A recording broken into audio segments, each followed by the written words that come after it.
일요연구 TV 오신 여러분 환영합니다. 저는 스포츠조선 유동혁, 루키 더 바스켓 이동환입니다. 네, 8월 둘째 주 KBL 로맨 팩트 2부 순서 한번 들어가 보도록 하겠습니다.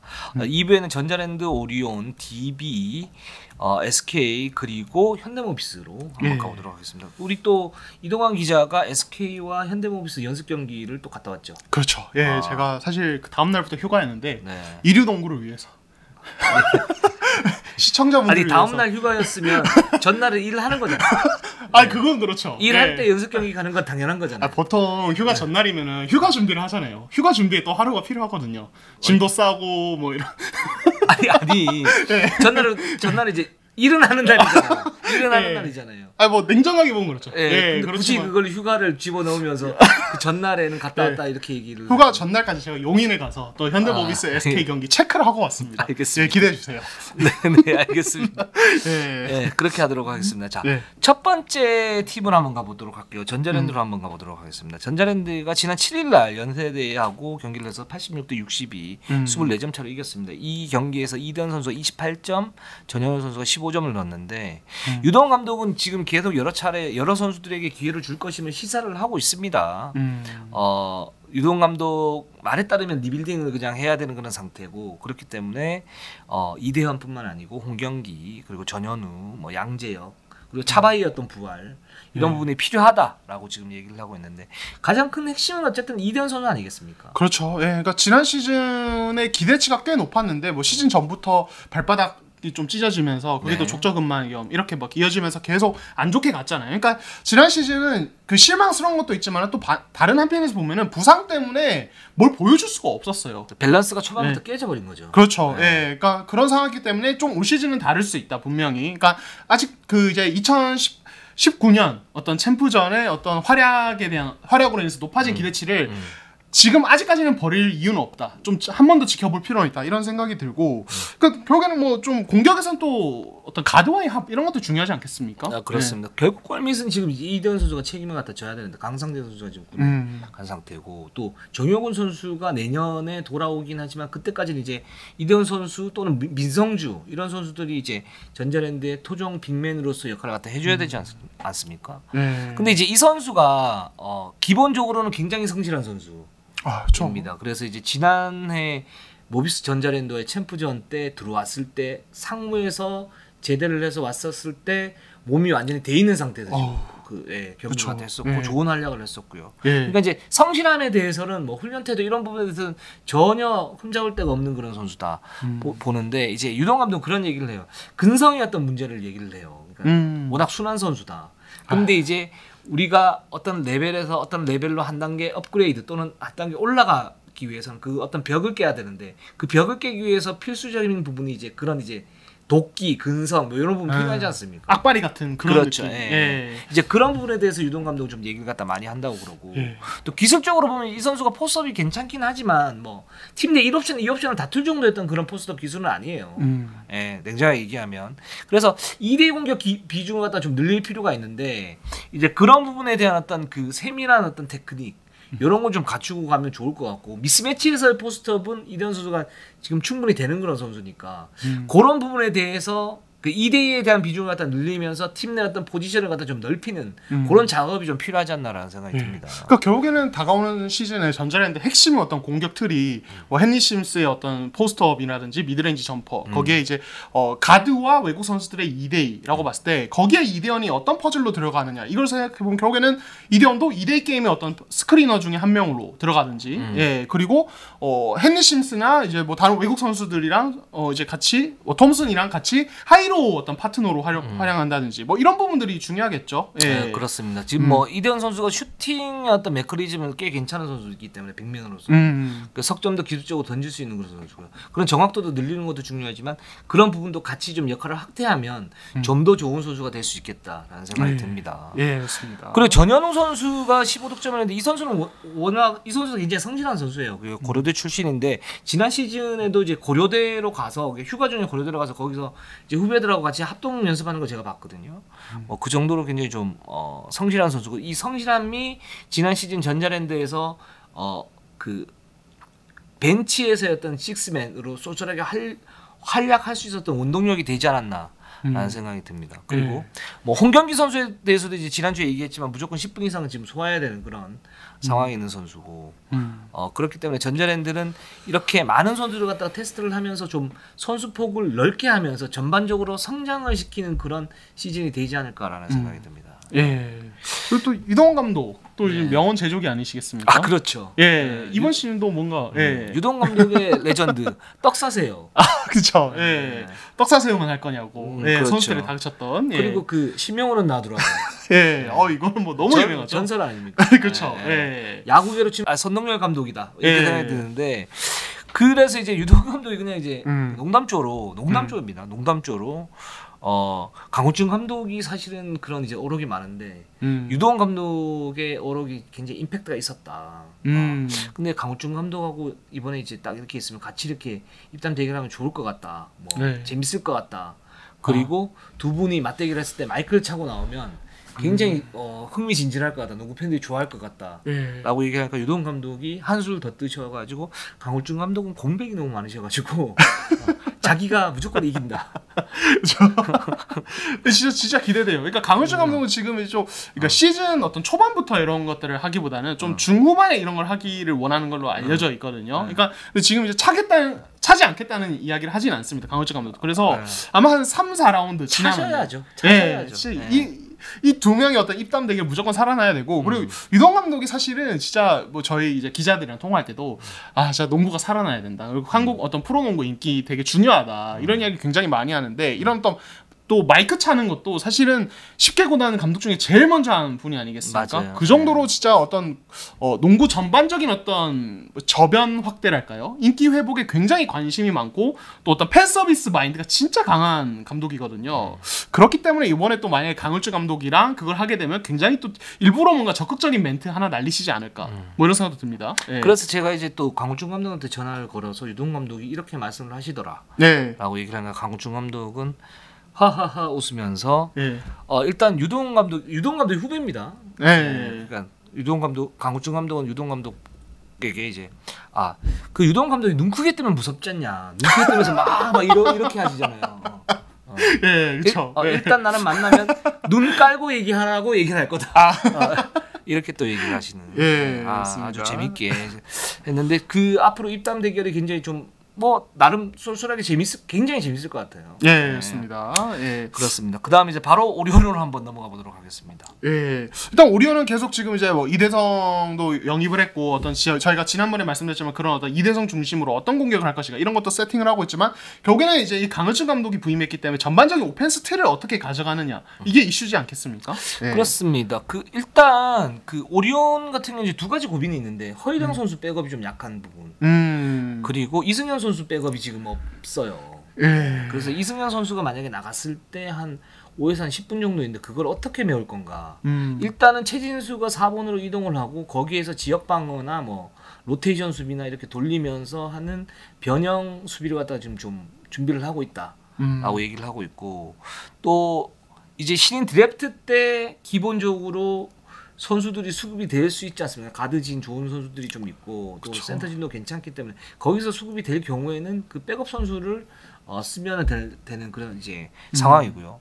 강호준 감독이 지금 기본적으로 보면 뭐 이승현 선수도 그렇고 이대성 선수도 얘기하는 게 두려움 없이 공격을 해라 라고 얘기를 하지 않습니까? 그리고 슛 타이밍이면 무조건 올라가라 뭐 이렇게 얘기를 하는데 그래서 이제 이게 사실은 LG 조성원 감독의 공격 농구하고 걔가 좀 맞닿아 있는 것 같아요. 그쵸. 그러니까 강호준 감독이 LG에 있을 때 뭐 크리스 알렉산더, 문태영 이 중심의 어떤 그 팀을 이끌 때는 조금 느린 템포의 어떤 좀 수비지향적인 그런 농구를 보여줬었는데 지금 오리온에서 준비하는 농구는 좀 많이 다른 것 같아요. 그렇습니다. 이대성도 강호준 감독님이 빠른 농구를 원한다고 이야기를 하고 있고 실제로 뭐 저도 이제 연습 경기 한번 다녀왔지만은 그런 농구를 준비하는 것처럼 보였어요. 그렇습니다. 그래서 이제 뭐 이승현 백업 문제 최진수 4번 언급하셨는데 최진수를 4번으로 기용할 경우에 어떤 스피드 증가 이런 것들도 기대할 수 있을 거고 실제로 연습 경기에서도 이승현의 자리에 똑같은 패턴인데 최진수를 넣어서 테스트하는 장면들이 몇 번 있었거든요. 그렇죠. 그런 것들까지 봤을 때 좀 어떤 뭐 스피드 농구의 다양한 로테이션 폭이 좀 기대가 된다. 그리고 저는 개인적으로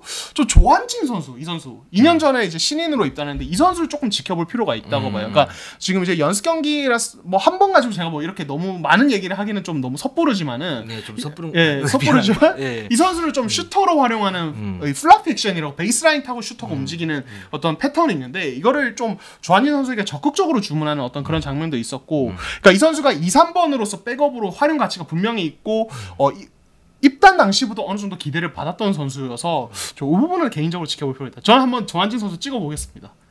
예. 벌써요? 예. 기대해봐죠. 아직 예, 각 팀의 유망주. 아니, 예. 아직 그럴 필요는 없을 것 같아요. 우리 시즌 시작되면 예. 동안픽. 예. 동안픽. 예. 조한진. 예, 조한진. 아, 예. 네, 알겠습니다. 예. 저는 홍경기. 홍경기. 예, 알겠습니다. 알겠습니다. 예, 네. 알겠습니다. 그래서 이제 오리온 같은 경우에 지금 이제 그 강중호 감독이 사실 LG 시절에서는 좀 짜여진 틀에서의 어떤 농구를 갖다가 좀 선호를 했었죠. 기본적으로 컨티뉴티 오펜스를 좀 많이 했었었고 근데 지금 오리온에서는 일단 모션 오펜스 그 자기가 얘기하는 건 기브앤고가 기본적인 틀이다. 거기에다 이제 모션 오펜스를 갖다 얘기를 하는 거니까 모션 오펜스를 하기 위해서는 많이 움직여야 되고 또 공격 기회가 났을 때 주저없이 올라가야 되는 그런 이제 그 기본적인 부분들이 있으니까 이런 부분에서 보면 오리온이 올 시즌에는 상당히 매력적인 농구를 할 가능성이 있다. 그렇죠. 예, 맞습니다. 예, 그 다음 팀으로 한번 넘어가 보도록 하겠습니다. DB 한번 가보도록 하겠습니다. DB가 지금 김현호 선수 부상으로 빨간불이 켜져 있는 그런 상태입니다. 예, 저희가 뭐 지난주에도 이 김현호의 부상으로 인해서 전체적인 어떤 로테이션의 변화가 생길 것 같다. 네. 그렇게 얘기를 하면서 뭐 김태술이라든지 맹상훈 이런 선수들 저희가 언급을 했었는데 지금 이제 이상만 감독은 맹상훈 같은 경우는 상무나 이쪽이 아니라 이제 군 현역 육군으로 이제 어떤 복무를 마친 상황이어서 이게 또 경기 감각이라든지 여러 가지가 떨어져 있기 때문에 그 적응 문제가 있어서 그렇죠. 당장 이번에 뭐 폭넓게 활용하기 좀 어렵다. 쉽지가 않죠. 예, 네. 그렇게 봤을 때 결국에는 김태술 활용도를 높여야 되고 그리고 이제 저희가 지난주에 말씀드렸다시피 나카무라 다이치가 더 뛰어야 되고 거기에 허웅도 좀 출전 시간을 더 가져가는 쪽으로 가야 된다. 이렇게 좀 보고 있습니다. 예. 그 이상문 감독도 그렇게 실제로 얘기를 하셨죠. 예, 그렇습니다. 예. 그러니까 다이치 선수가 여기서 좀 더 중요해졌다라고 우리가 지난 그 방송 때 얘기를 했는데 실제로 그렇게 될 수밖에 없는 그런 상황인 거고. 근데 이제 나카무라 다이치 같은 경우는 그때도 말씀드렸지만 이제 체계적인 훈련을 받아본 적이 없고 또 지금 몸 상태가 아직 완전치 않기 때문에 이 선수의 몸 상태를 만들고 거기에 따른 기량 체크 그리고 리그에 통할 것인가의 어떤 여부 그리고 거기에 대한 롤 이런 부분을 갖다 줘야 되는데 그 롤이 지금 김현호 선수 부상으로 해서 좀 더 확대될 가능성이 굉장히 높다. 라는 생각이 들고 이 나카무라 다이치가 어떻게 적응하느냐에 따라 가지고 DB가 자랑하는 12인 로테이션은 좀 더 활성화될 수도 있고 아니면 좀 더 위력이 떨어질 수도 있다. 그렇죠. 이런 생각이 듭니다. 예, 그러니까 지금 이제 DB가 사실 대학 팀들과 위주로 좀 연습 경기를 하면서 거의 뭐 체력 끌어올리는 경기 체력 끌어올리는 느낌으로 연습 경기를 계속 하고 있는데 여긴 DB가 보는 것은 8월 말까지는 계속 그렇게 가다가 이제 9월 초에 이제 외국 선수들도 들어오고 그리고 연습 경기 계속 이제 프로 팀들이랑도 연습 경기 또 치르면서 그때부터는 진짜로 이 뭐 타이치의 활용 방식이라든지 이런 것들을 본격적으로 좀 만들어 갈 것이다 이렇게 보고 있거든요. 예, 그래서 DB가 뭐 타이치도 그렇고 팀 전체적으로도 지금 8월까지 는 좀 이제 컨디션 점검 그리고 9월부터는 진짜 뭐 조각 맞추는 느낌으로 이렇게 좀 갈 예정입니다. 예. 네, 그렇습니다. 그래서 나카무라 다이치가 지금 원래 좀 이슈가 있었던 선수인데 DB 입장에서 좀 더 중요해졌다. 뭐 지난번 그 일부에서 저희가 이제 KCC 12인 로테이션을 얘기를 할 때도 가드가 굉장히 중요하다고 그랬는데 그쵸. DB가 사실은 그런 부분이 굉장히 좀 잘 되는 팀 중에 하나잖아요. 예, 근데 두경민, 호응, 김태술, 타이치 4명이 돌아가면서 뛰게 되긴 할 텐데 거기에서 타이치가 만약에 없어지면 김태술의 어떤 부담감 그리고 호응의 부담감 이런 이제 부담감을 각각 가지게 되니까 그쵸. DB는 기본적으로 좀 많이 뛰는 그런 이제 농구를 하잖아요. 수비에서 활동력을 굉장히 극대화시키는 농구를 하기 때문에 그 부분에서 부상의 위험도가 있어서 이 부분을 이제 출전 시간으로 조절을 하면서 부상의 위험도를 낮추는 그런 시스템을 맞추고 있는데 그렇기 때문에 타이치는 더더욱 중요해졌다. 예. 말씀을 갖다 드릴 수 있을 것 같아요. 저는 근데 이제 DB의 어떤 로테이션 방식도 이 가드진 뎁스가 되게 중요하게 작용을 하지만은 그러니까 DB라는 팀의 어떤 이번 시즌 로스터 특성도 좀 가드진 중요성이 되게 중요한 것 같아요. 이게 무슨 얘기냐면 제가 외국 선수가 지금 이제 오노아쿠의 이제 저스틴 녹스란 말이에요. 오노아쿠 같은 경우는 지난 시즌 처음 올 때 수비에 무게를 두고 데려온 선수고 실제로 지난 시즌 평균 득점 한 12점 정도 그 정도 그냥 꾸준히 해준다고 봐야 되고 저스틴 넉스도 뭐 공격적으로 뭐 대단한 강점이 있는 선수는 아니란 말이에요. 뭐 골밑이 탄탄한 선수. 그렇죠. 골밑이 탄탄하고 다만 이제 오노아쿠에 비해서 트레이션 게임 참여도가 좋고 미드레인지 점프를 갖추고 있다. 딱 요 정도이기 때문에 결국에는 공격적인 면에서는 국내 선수들이 해야 되고 그 포인트는 결국에는 가드진에 있잖아요. 두경민, 허웅입니다. 그렇죠. 두 명이죠. 예, 근데 만약에 이제 김연호의 부상으로 해서 가드진 로테이션 폭을 이제 다시 넓게 가져가지 못하고 만약에 타이치도 만약에 좀 이제 생각보다 적응이 늦어져서 진짜 뭐 그런 부분에 문제가 생긴다면은 그러니까 결국에는 두경민 허웅의 퍼포먼스에도 영향을 주고 이게 결국에 DB 전체 팀 퍼포먼스에도 영향을 주기 때문에 저는 타이치의 활약이 굉장히 중요할 수 있다고 저는 개인적으로 생각하거든요. 예. 저는 뭐 여기 동의를 하고 근데 거기에서 이제 타이치가 저는 이제 중요한 이유가 이제 그 두경민, 허웅, 김태술, 타이치 이제 로테이션이 돌아가야 되는 건데 왜냐면 두경민이 이제 경기 기복이 있어요. 있을 수 있죠. 그쵸. 허웅도 있을 수 있죠. 그랬을 때 김태술이나 타이치에게 좀 더 이렇게 주면서 10인 로테이션 시스템 자체를 유지를 시켜야 되는 거잖아요. 그렇죠. 근데 유지를 시킬 수 있는 거는 일단 가드 자원이 쓸 수 있는 가드 자원이 있어야 되는 건데 김연호 선수가 빠졌단 말이죠. 그렇죠. 그런 점에서 타이치까지 빠지면 이 3명 가지고는 10인 로테이션을 원활하게 쓸 수가 없고 만약에 쓸 수 없으면 그 DB 어떤 10인 로테이션이 깨지면서 주전 우전도가 조금 많아지는 그런 식으로 갈 수가 있는 거죠. 그러니까 그렇게 되면 이제 전체적인 어떤 그 밸런스가 깨져버리는 거니까 그런 점에서 타이치가 어느 정도 로테이션에서 버텨주느냐 이런 부분 되게 중요할 것 같아요. 예, 좋습니다. 예. 자. 그리고 뭐 이제 하나 뭐 정보를 덧붙이자면 지금 외국 선수들이 이제 뭐 입국을 하는 시기인데 일단 오노아쿠와 저스틴 녹스 이 DB의 두 외국 선수는 시기가 여전히 정해지지 않았다. 그러니까 이 두 선수는 지금 비자 발급 작업이 좀 늦어지는 것 같아요. 그래서 지금 비자 발급이 완료되면은 어느 정도 다시 조율을 해서 날짜를 잡을 거라고 합니다. 그래서 이 두 선수는 조금 늦어질 수 있다. 다른 팀들에 비해서 예, 이렇게 말씀을 드리고 싶네요. 예. 자, 그다음 SK로 한번 가보도록 하겠습니다. 자, 휴가 전날 친히 용인에 다녀오신 우리 이동환 기자님, 자 SK 경기를 봤습니다. 다녀오셨다. 기분 되게 좋네요. 감사합니다. 예. 아무튼 자, SK에서 가장 눈에 띄는 선수 누구였습니까? 제가 휴가 전날 본 경기에서는 이 김영민 선수가 굉장히 눈에 띄었습니다. 그러니까 2019년 1라운드 5순위로 입단한 고졸. 그쵸. 안양고 출신의 얼리죠. 얼리. 그러니까 저희가 이제 지금 고졸 성공 사례가 하나 둘씩 나오고 있잖아요. 그렇죠. 뭐 성교창도 있고 서명진도 굉장히 성공적으로 가고 있는데 지금 김영민 선수가 그 이제 어떤 뒤를 잇는 좀 기대를 받고 있죠. 이 선수가 맨발 신장이 컴바인 때 2m 5cm였어요. 그 정도 장신인데다가 저희 이제 다른 어떤 컴바인 자료를 확인해 보니까 2m.5. 2m.5cm. 죄송합니다. 200.5cm. 5mm. 그러니까 사실 2m 이렇게 보시면 되고. 5cm를 키우려고. 아무리 김영빈이 좋아도. 죄송합니다. 그렇고 이 선수가 제가 이제 다른 자료까지 좀 확인해 보니까 윙스팬이 2m 5cm거든요. 윙스팬이 2m 5cm인데 이게 한국 선수 기준으로 조금 그래도 뭐 긴 편은 아니지만은 그래도 꽤 뭐 짧은 편도 전혀 아니다. 쏘. 나쁘지 않다. 아니 좋지 않다. 좋지 않다? 좋지 않다로 가야죠. 그래요? 2m면 보통 키가 이제 그 윙스팬이 키하고 비슷하잖아요. 보통 사람들은. 근데 농구 선수는 거기보다는 조금 더 커야지. 그렇죠. 그러니까 2m에 2m 5. 5cm는 좀 약하다. 그 아까 이제 우리 문상욱 선수가 1m 91이었는데 2m였죠. 그렇죠. 그 정도면 참 좋을 텐데. 그러면 진짜 완전 또 다른 레벨의 유망주가 될 수 있을 것 같은. 저는 윙스팬이 한 1m 65 정도 되는 것 같아요. 키가 같으십니까? 아니 키는 제가 좀 더 큰데 팔이 짧아요. 그렇군요. 저는 팔이 조금 더 깁니다. 쓸데없는 죄송합니다. 근데 또 이 선수 스탠딩 리치가 김경원 선수가 사실은 저희가 이제 좀 화제가 됐던 게 이제 2m의 신장에 윙스팬이 한 2m 10 정도 되는 걸로 화제가 됐잖아요. 이 선수도 체격 조건이 좋은데 KGC에 있는. 근데 스탠딩 리치는 김영빈이 김경원보다 더 높게 나왔어요. 그러니까 이게 또 체형이 좀 다른 거죠. 뭐 어깨 넓이나 뭐 목 길이 이런 거랑 상관이 있는데. 그럼 아까 제 발언은 수정할게요. 괜찮네요.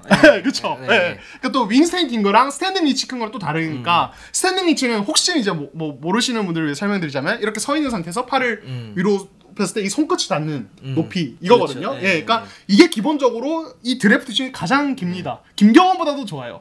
예, 그렇다면은 기본적인 높이가 좋다. 네네. 근데 이제 이 선수가 또 장점으로 말할 수 있는 게 그런 신장과 체격적으로 가지고 있는데 슛과 패스를 어느 정도 가지고 있는 데다가 신장 대비 볼도 잘 다룬다거든요. 근데 그날 모비스와 연습 경기에서 좀 고무적이었던 게 이 선수가 뭐 기본적으로 사이즈에다가 좋은 활동량까지 보여주는데 미드레인지 점프슛도 잘 꽂고, 그러니까 내외가 오가면서 되게 활동량 있는 모습 굉장히 인상적이었습니다. 그래서 끝나고 문경 감독한테 좀 물어보니까 수비에서 위치 못 찾는 문제, 저희가 아까 뭐 김준현 선수 얘기할 때도 그렇고 다 좀 비슷한 맥락이죠. 그런 경험이나 노력이 좀 필요합니다. 그렇죠. 예, 시간이 좀 필요한 작업들. 시간이 필요합니다. 예, 그러니까 그 부분은 좀 아직 뭐 아쉽지만은 나이대를 고려하면은 정말 잘하고 있다. 그러니까 당장 이번 시즌에 뭐 어떤 정규 로테이션에 들어가는 거는 좀 확률이 높진 않지만은 김영민 선수의 어떤 또래, 그러니까 한 대학교 3학년, 4학년 되는 나이, 그러니까 앞으로 한 2, 3년 정도? 1, 2년 정도 뒤라고 볼 수 있겠죠. 짧게 말하면은. 그 정도 뒤면은 어떤 좀 팀의 핵심이 될 수 있는 자원으로 보고 있다. 장신 3, 4번으로 키울 생각이다. 이렇게 이야기를 하고 있습니다. 아, 네. 노력 많이 해서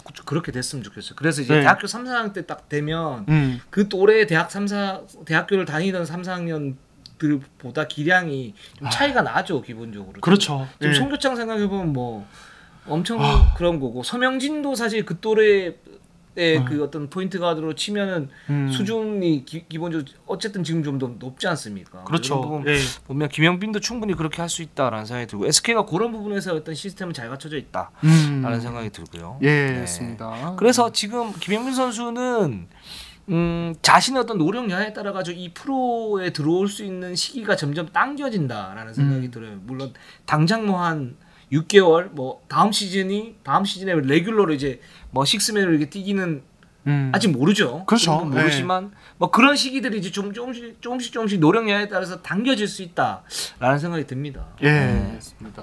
예. 기본적인 자질은 갖추고 있는 선수니까요. 그렇죠. 예. 예, 현대모비스로 한번 가보도록 하겠습니다. 예. 현대모비스는 지금 함준 선수가 감량을 많이 했어요. 예, 이정현 선수가 또 오랜 재활 끝에 또 실전 감각을 키우기 위해서 연습 경기에 지금 뛰고 있습니다. 예, 맞습니다. 그러니까 제가 지난번에 울산 전지훈련 다녀오고 나서 이 함준의 감량 관련해서 이미 소식을 한번 전해드린 바 있는데 실전에서는 어떨까를 확인해봤는데 이게 사실 뭐 당장 뭐 플레이 스타일이 뭐 엄청 달라지고 이러진 않습니다. 예, 그러니까 감량을 했더라도 다만 그 기존에 가지고 있는 플레이에서 조금 더 민첩하고 조금 더 가벼운 몸 동작 이런 것들을 볼 수 있었거든요. 실제로 이날 SK전에서도 그러니까 이날 양 팀이 다 풀전력으로 나왔어요. 예, 풀전력으로 나왔고 SK는 특히 굉장히 빡빡한 수비력 보여줬었는데 이 함준이 장재석이랑 같이 이 트레이션 게임으로 SK 수비를 무너뜨리면서 20점 차를 뒤집었어요. 예, 그러니까 되게 가벼운 몸놀림이었고 또 이 선수가 감량을 했을 때 저희가 눈여겨볼 수 있는 게 이 선수가 하이로 게임할 때 하이로 나와서 어떤 이제 장재석이나 어떤 다른 선수랑 호흡을 맞추는 부분, 물론 외국 선수한테 좀 그림이 다르죠. 예, 근데 그런 부분에서도 장점을 가져갈 수 있다. 예, 그렇기 때문에 좀 고무적으로 보였어요. 이날 연습 경기에서도. 제가 볼 때는 유재학 감독이 이거는 그냥 제 생각인데 이종현 장재석이 있지 않습니까? 그렇죠. 그리고 함지훈이 있는데 변형으로 그러니까 장재석 함지훈이나 이종현 함지훈을 같이 세울 수 있을 것 같아요. 용병 선수. 그러려고 함지훈 선수 다이어트 시키고 외곽 쪽으로 이렇게 돌리는 그런 연습을 어느 정도 하는 것 같아요. 만약에 이게 그러니까 이거를 이제 레귤러로 쓸 수는 없지만 상대가 생각하지 못할 때 어떤 승부처에서 한두 번 정도는 쓸 수가 있고. 그쵸. 대신에 이제 이건 장단점이 뚜렷한 거죠. 이제 장점은 골밑이 강화된다는 거, 단점은 어쨌든 트랜지션이 늘어질 수 있고 외곽 수비가 호술해질 수 있다라는 건데, 근데 그런 이제 부작용을 최소화할 수 있는 방법은 함지훈이 많이 뛰어야 되는 수밖에 없는 거죠. 이종현이나 장재석이 하는 것보다는 함지훈이 좀 더 쉬울 수 있으니까. 그렇죠. 예. 이제 그런 점에서 제가 볼 때는 함지훈 선수의 어떤 그 감량을 계속 지금 추진을 하고 있는 것 같고, 또 하나는 함지훈 선수 이제 나이가 조금 있잖아요. 그렇죠. 조금 있을 때는 좀 더 가볍게 하는 게 훨씬 더 부상 관리나 아니면 좀 더 오래 뛸 수 있는 그런 부분들이 있으니까 이런 부분도 좀 고려를 한 것 같고요. 예, 그런 것 같습니다. 예, 그러니까 지금 이제 모비스가 외국 선수 션농이랑 자키넌 같은데 둘 다 빠른 편입니다. 네. 사실 션농도 사이즈의 기동성 가지고 있고 외곽슛도 던질 줄 알거든요. 그래서 지금 모비스가 빅맨들끼리 뭐 국내끼리 훈련하지만 하이로 맞출 때도 션농이 하이 서는 거 그리고 로우 서는 거 다 훈련하고 있어요 지금. 예, 그러니까 모든 빅맨 국내 빅맨들이 하이와 로우에서 다 플레이할 줄 알아야 된다고 지금 보고 그걸 지금 훈련을 하고 있거든요 연습 경기에서. 예, 근데 션농이 진짜 그런 어떤 이제 포지션 대비 스피드와 슈팅력을 다 가지고 있어서 말씀하신 대로 그런 장신 3명을 같이 세울 때도 좀 문제점을 최소화할 수 있는 여지는 분명히 있습니다. 물론 문제점이 없을 수는 없죠. 그 지난 시즌에 사실 그렇게 지난 시즌에 그렇게 이종현, 함지훈 그리고 그때 당시에 라고나였나 이 세 선수를 세웠다가 사실 좀 안 좋았던 기억들이 있었어요. 그래서 그냥 이제 투포스트로 세웠었는데, 근데 함지훈 선수가 예를 들어서 어느 정도의 외곽 수비, 커버링, 그리고 어느 정도의 트랜지션이 된다라고 치면은 할 수 있는 부분들이 좀 많아지긴 하죠. 그쵸. 네. 예. 그러니까 공격에서는 저희가 지난번에 말씀드린 외국 선수랑 2대 게임도 할 줄 아는 선수거든요. 이 선수가. 그렇죠. 예. 그러니까 조금 뭐 빅맨이라서 약간 느리고 어설픈 게 분명히 있지만은 지난 시즌만 해도 오카포랑 2대 게임도 직접 했었고 빅맨으로서. 그러니까 수비 문제만 좀 해결하면 뭔가 괜찮을 수도 있겠다. 재밌는 그림 나올 것 같다. 그리고 함지훈이 또 이제 슈팅의 어떤 그 밸런스나 아니면 슈팅의 어떤 그 감각, 메커니즘은 뭐 팀 내에서 최고 수준이라고 그러니까 실전에서 안 던져서 문제죠. 그렇죠. 네, 안 던져서 문제지. 그러니까 이거 좀 기대를 좀 해볼 수 있을 것 같고요. 예. 그리고 이종현 선수의 어떤 컨디션 관련해서 이제 모비스 팬들이 늘 궁금해하시는 부분 아니겠습니까? 네네. 그런데 일단 제가 봤을 때는 제가 본 날은 화요일이었고 연습 경기 2번째 연습 경기였어요. 그렇기 때문에 좀 지금은 상황이 약간 달라질 수 있는데 그날은 좀 실전 감각이 조금 떨어져 보였다. 그러니까 특히 공격할 때 어떤 이제 동료 선수들의 호흡도 아직은 좀 많이 불안하고 그리고 림 바로 밑에서 했던 마무리도 좀 불안한 모습. 그러니까 좀 몸을 사리는 느낌이 들었어요. 아직 이게 부상에 대한 어떤 두려움이 남아있기 때문에 몸을 사려서 마무리를 하다 보니까 이게 제대로 안 되는 그런 모습들이 있었거든요. 그래서 유작 감독에게 이와 관련해서 좀 물어봤는데 이종현이 사실 데뷔 당시 때부터 좀 기본적으로 힘을 좀 100% 안 쏟으면서 경기를 치르는 부분이 있다. 이게 간략하게 하면 좀 설렁설렁 뛰는 그런 느낌. 그렇죠. 예. 그러니까 이게 좀 본인이 이제 아무래도 출전 시간 어느 정도 대학 때부터 많이 가져가야 줘야 되는 그런 선수다 보니까 완급 조절을 하면서 뛰는 습관이 좀 있다. 이렇게 유작 감독은 보고 있고 그래서 최근 이렇게 이야기를 하고 있다고 합니다. 출전 시간을 좀 짧게 가져가더라도 뛸 때마다 100%를 다 쏟아라. 그렇게 해야 된다. 이렇게 주문을 하고 있다고 하거든요. 그래서 차후에 또 저희가 한번 연습 경기 체크했을 때 어떻게 달라졌을지는 한번 나중에 이야기를 해보도록 하겠습니다. 예, 알겠습니다. 저 2부 순서 여기까지 하겠습니다. 자, 항상 시청해주는 여러분 너무 감사드립니다. 저희는 항상 최선을 다하겠습니다. 자, 네이버, 유튜브, 구독, 좋아요, 알람, 감사합니다.